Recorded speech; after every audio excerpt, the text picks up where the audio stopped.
comentó el presidente López Obrador tras divulgar estos resultados de la Comisión Independiente para el Estudio del COVID en México. Y repito, 800,000 muertes, de las cuales 320,000 personas no debieron haber muerto. Y murieron, dice el informe, por negligencia de las políticas públicas del gobierno de la 4T. ¿Qué dijo el presidente? Doctor Hugo, que le mandamos un abrazo desde aquí. La traen en contra de él todos los corruptos que manejaban el sector. O sea, que la traen contra el doctor López-Gatell todos los corruptos que trabajaban en el sector salud. Un abrazo a Hugo. De verdad, presidente, después de 800,000 muertes, de las cuales 320,000 no debieron registrarse, ¿le manda usted un abrazo a Hugo López-Gatell? ¿De verdad, presidente? Yo insisto, ¿sí? Llegará el momento, algún día, en que los responsables de este desastre tendrán que responder. Y entre ellos está, sin duda, Hugo López-Gatell, al que el presidente, desde su palacio, le manda abrazos. Bueno, voy a hablar ahora con el doctor Antonio Lascano. El doctor Lascano es comisionado y coordinador de la Comisión Independiente de Investigación sobre la Pandemia del COVID, que dio a conocer estos resultados ayer, comisión que preside el doctor Jaime Sepúlveda. Doctor Lascano, me da mucho gusto saludarle como siempre. Buenas tardes. Igualmente, buenas tardes, don Joaquín. Permítame nada más aclarar que yo no soy coordinador de la comisión, soy simplemente un miembro más del grupo de investigadores y académicos que respondimos a la invitación del doctor Jaime Sepúlveda, que fungió efectivamente como el coordinador y quien concibió la idea de la comisión. ¿Qué opina usted del abrazo presidencial a Hugo López-Gatell? Bueno, déjeme decirle que yo le perdí todo respeto académico, científico, al doctor López-Gatell desde muy tempranamente en la pandemia y que lo que estamos viendo ahora pues es consistente con el apoyo que le dio el presidente desde un principio.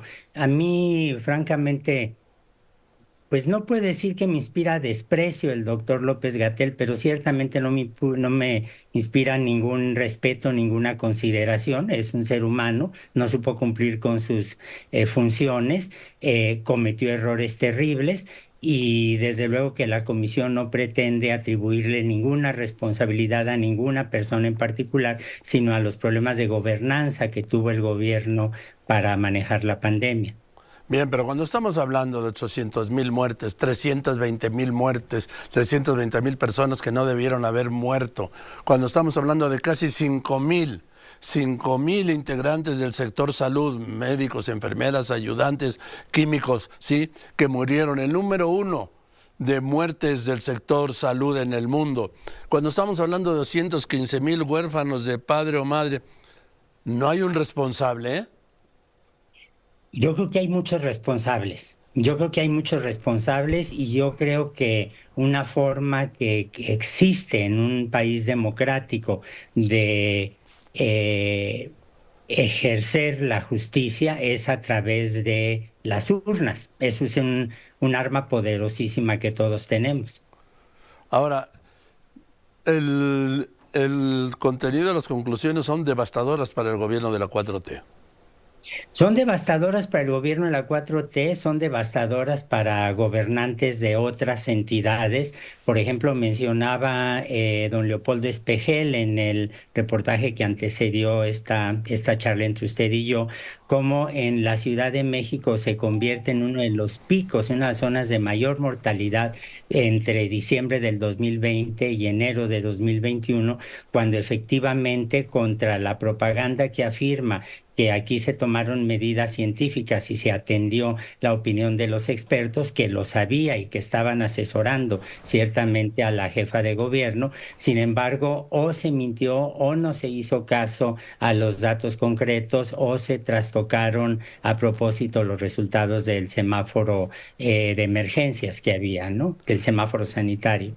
Hace también un señalamiento muy fuerte sobre las vacunas que finalmente consiguió la Secretaría de Relaciones Exteriores. ¿Qué dice las conclusiones sobre las vacunas? Bueno, lo que hay que decir es que México fue uno de los primeros países, y no el primero en comprar vacunas. Fue una iniciativa admirable de la Secretaría de Relaciones Exteriores, pero no llegaron en cantidad suficiente. Y luego, desafortunadamente, muchos se quedaron esperando la vacuna patria, que ciertamente tendrá una utilidad, pero que no llegó a tiempo, por un lado, y por otro lado, las autoridades intervenían para decidir a quién se ponían las vacunas y en qué momento. Recuerde usted que hubo un uso político, propagandístico del fenómeno de vacunación. A diferencia de lo que pasó en otros países, en México incluso hubo momentos en que el presidente decidía qué municipios iban a ser vacunados. Y claro, llegaba todo un aparato propagandístico para difundir esa decisión gubernamental, cuando lo que se debió haber hecho fue sencillamente repartirlas de la manera que pudieran recomendar los epidemiólogos. También, doctor Lascano, hay un punto. La negativa a vacunar a los médicos del sector hospitalario privado. Déjeme restringir mi comentario a eso a una palabra, una infamia. Habrá quienes se utilicen una palabra más fuerte y yo creo que es una infamia. Es una infamia porque vale la pena recordar que muchas personas que laboran en el sector salud en instituciones privadas iban como voluntarios al centro Citibanamex, que fue una respuesta de la sociedad civil ante las emergencias. Y aquí en sociedad civil estoy incluyendo desde luego a los grandes empresarios, a las personas que decidieron convertirse en mecenas de ello. Yo conozco muchos médicos que iban de manera voluntaria a trabajar a esos sitios sabiendo que estaban arriesgando su salud, pero aunque venían de instituciones privadas, mostraron mayor generosidad y compromiso que la que mostró el gobierno federal, negando de una manera de verdad infamante, grotesca, el derecho a que fueran vacunadas los miembros del personal de salud de hospitales privados. Es una acción que no alcanzo a comprender en un sentido emocional. Lo puedo comprender las razones políticas que arguyen algunos, como el propio presidente, desde luego, pero en términos emocionales me cuesta trabajo entender ese nivel de cinismo, de frialdad, de odio. No sabría cuál sería el término adecuado. Bueno, hay médicos que sin acudir porque había un cupo determinado de médicos ahí en el centro Banamex, que apoyó tanto el ingeniero Carlos Slim, el doctor, que murieron por atender pacientes en su hospital, en el hospital en el que trabajaban. Yo conozco a varios médicos que murieron en el hospital. Bueno, que fueron contagiados en el hospital y murieron. Así es, así es. Y yo creo que esas muertes pesan sobre quienes tomaron las decisiones que provocaron el desastre mayúsculo que vivió se vivió en México. Hay que decir que es la peor tragedia que ha vivido México desde la época de la Revolución. Los historiadores siempre hablan del famoso 1.000.000 de muertos, sí. Es como durante la revolución, parte del resultado del conflicto armado, parte de la pandemia de influenza que estaba afectando a todo el mundo, parte de la epidemia de tifo, pero estamos hablando allí de 1.000.000 de muertos, y una tragedia de esa magnitud no la habíamos tenido sino hasta ahora con la pandemia y los errores de gobernanza que se cometieron. Y de información, doctor, porque acuérdese que nunca se dio esa cifra, al contrario, daban la cifra de 300, llegaron a dar 300 y unos pocos más como cifra oficial. Bueno, allí cabe recordar que el doctor López-Gatell precisamente había dicho que si se llegaran a tener 60,000 defunciones, sí, como resultado de la pandemia, sería una tragedia sin límite. La realidad superó con mucho ese cálculo que él había hecho. Ahora, aquí creo que es importante hacer notar una cosa que yo seguí con mucha atención durante la pandemia misma. Cuando en Inglaterra los epidemiólogos, los biólogos moleculares, los virólogos se percataron que estaba apareciendo, se estaba difundiendo una nueva variante del virus con una enorme rapidez. Se pudo encontrar rápidamente al combinar los resultados epidemiológicos con los resultados de la biología molecular, dieron aviso al gobierno y el gobierno ordenó de inmediato un confinamiento. Aquí ese confinamiento no ocurrió. Ese confinamiento se retrasó mucho tiempo, a pesar de que estábamos ya en una segunda ola que causó un número de muertes y unos daños pavorosos, ¿no? Salgan y abrácense, decía el presidente. Y la frase del doctor Gatell, de López-Gatell, fue, doctor Lascano, de llegar a 60,000 muertes sería un escenario catastrófico.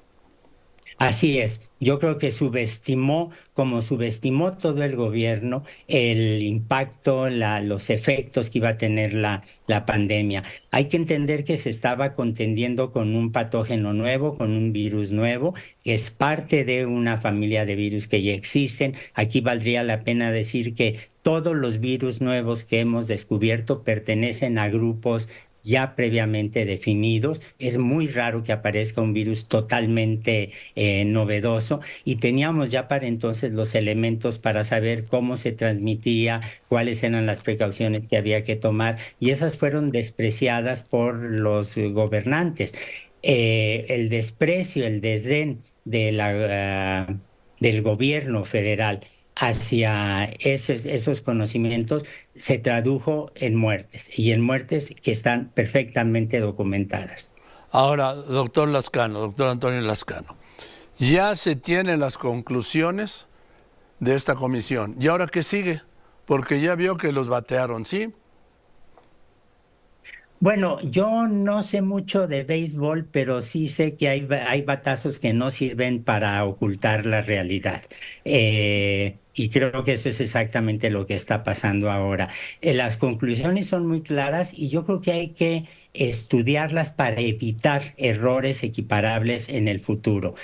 Algo que vale la pena subrayar es que hay comisiones equivalentes en todos lados del mundo porque estamos conscientes de que va a seguir habiendo pandemias. Hay un ejercicio que se hizo en la Universidad Nacional aquí en México, donde se nos convocó, el doctor Ponce de León nos convocó a distintos especialistas de distintas áreas para ver cuál podría ser el siguiente patógeno que podría surgir y la coincidencia de casi todos es que podría ser un virus o de la influenza o un coronavirus.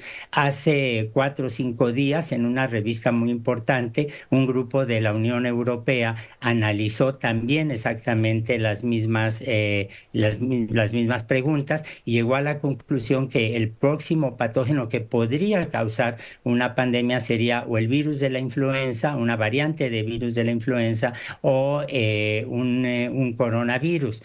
¿Por qué digo podría? Porque como la evolución biológica depende de mutaciones que son al azar, así como usted no sabe cuál es el billete de lotería que se puede comprar para ganarse el gordo, el premio mayor, de igual manera no sabemos qué mutaciones se van a fijar, pero estudiando el pasado reciente de las pandemias, de las epidemias, podemos tener una idea de cuál sería la cepa, el tipo de virus que es más probable. La coincidencia que hay en todo momento, en todos lados, es que efectivamente va a ser un virus que se transmita por gotitas de saliva, un virus de la influenza, un coronavirus. Hay una preocupación en el caso europeo sobre el virus del ébola, que hasta ahora ha estado esencialmente restringido al África subsahariana y que como es tan mortal se autocontiene, pero habría que decir que la posibilidad de tengamos otra pandemia, la estamos viviendo en este momento. En modo alguno quisiera yo dar un tono de alarma, pero precisamente hoy apareció una noticia en la revista Science en donde se analiza con mucho cuidado las medidas que está tomando el gobierno estadounidense para en caso de que el virus de la gripe aviar ya brincó de las aves al ganado vacuno, y para tener muy claro qué pueda pasar si pasa del ganado vacuno a los humanos. Si usted piensa en una vaca o piensa en mí, pues no somos tan diferentes, somos cuadrúpedos, somos mamíferos, somos placentarios, y eso significa que a nivel molecular nuestros receptores son comparables, son similares. Bueno, el gobierno estadounidense ya anunció que tiene vacunas en reserva y se están preparando una serie de medidas en caso de que esto fuera la próxima pandemia. Esto, perdón, si me permite agregar un punto nada más, es importante porque independientemente de quién vaya a ganar las elecciones en Estados Unidos, ese acervo de vacunas, esas medidas están ya ahí tomadas. La salud pública, junto con otros problemas como la protección del ambiente, el problema del agua, tienen que ser transeccionales. Y yo espero que quien gane la presidencia, yo espero que los tres candidatos, el candidato, las dos candidatas, lean este informe y se den cuenta que más allá de sus preferencias políticas, hay acciones que se tienen que tomar para evitar otras tragedias como esta. Gracias, doctor Lascano. Le mando un abrazo como siempre. Me da mucho gusto oírlo y aprender de usted. Me tiene a sus órdenes, don Joaquín. Muchas gracias. Gracias, doctor Antonio Lascano, integrante de esta comisión.